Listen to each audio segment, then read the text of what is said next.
Tapos na naman po halos ang holiday, 3 kings na lang ang natitira.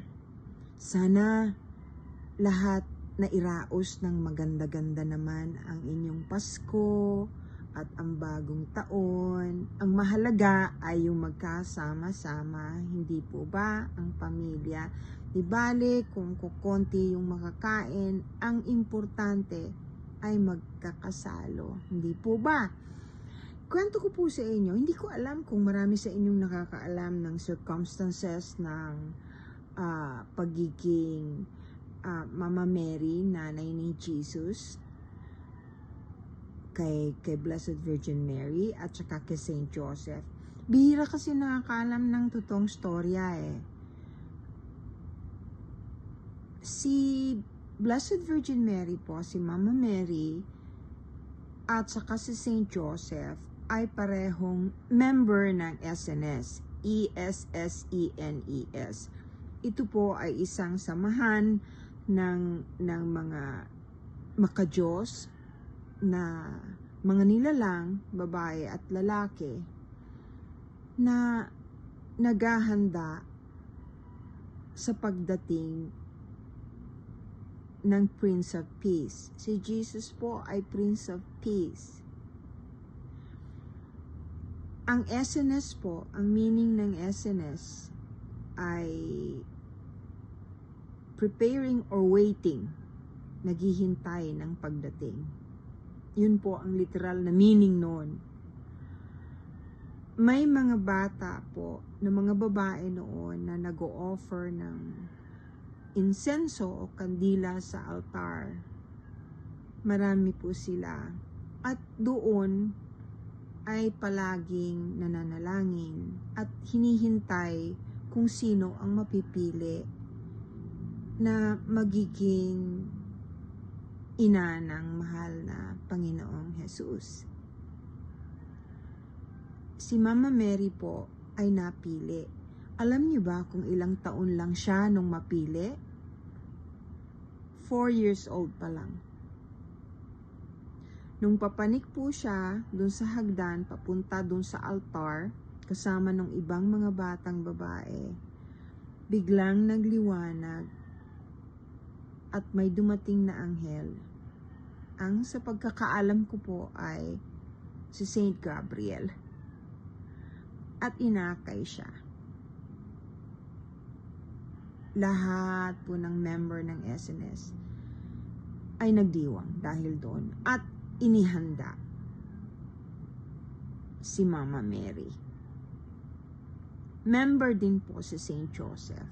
Si Saint Joseph po ay sinabihan din ng anghel na huwag mag-alala dahil ang napiling Mama Mary ang siyang magiging asawa niya at siya ang tatayong ama ni Jesus.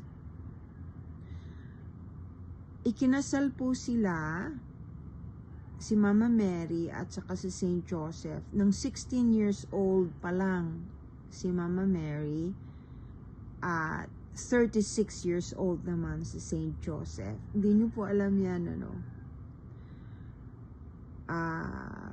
dun po sa simbahan ng Carmel. Ngayon, hindi po ba nagbuntis si Mama Mary nung sabihan siya ni Saint Gabriel na huwag mag-alala dahil siya ang magiging ina ng Prince of Peace. Tinanggap niya po ito ng buong lugod. Ganon din po si Joseph, si Saint Joseph.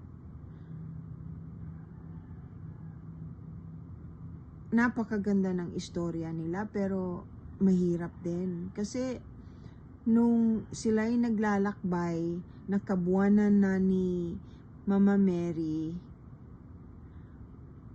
malayo yung linakbay nila. Kailangan yatang magbayad ng tax kasi yun po ang diniklarang law ng mga Romans. Yung pong storya na hindi sila pinapapasok dun sa inn, na wala silang matulugan, medyo na merong merong twist ng konti po yon. Hindi naman po totoo na hindi sila tinanggap.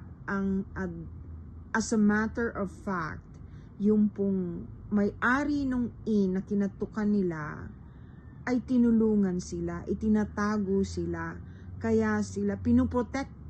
They were trying to protect them, the Holy Family. Kaya doon sila linagay doon sa kung saan may sabsaban. It was actually a good place. And at yung innkeeper pong yon ay si Apsafar, ay mabuting tao at member din po ng SNS. Ganon din po ang kanyang asawa na si Daphne. Yun po ang mga tumulong sa pagpapaanak sa mahal na birhen.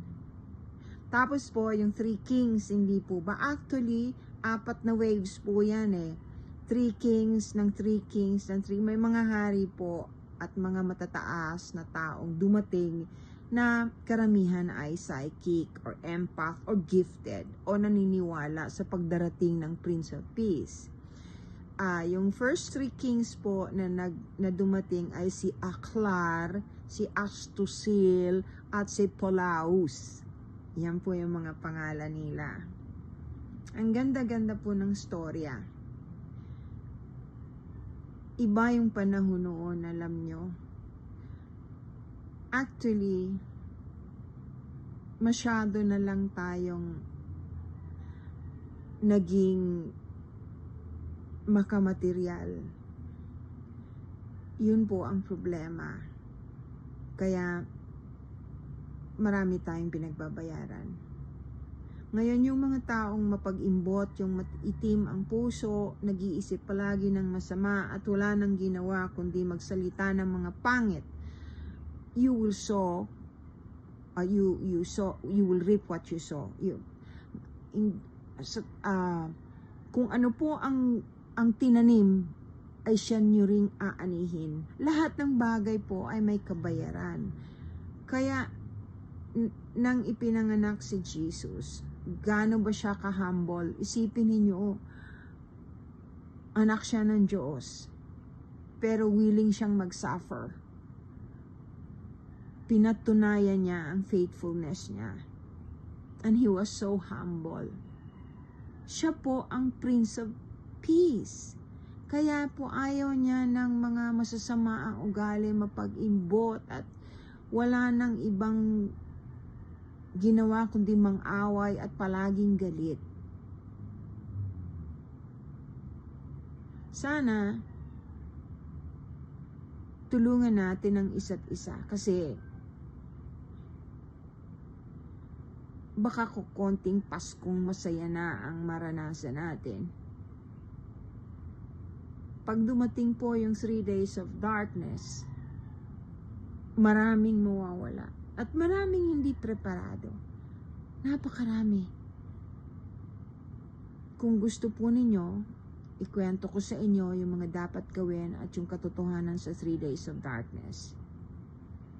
Hindi po ako namimilit na maniwala kayo. Lahat po ng sinasabi ko ay totoong alam ko.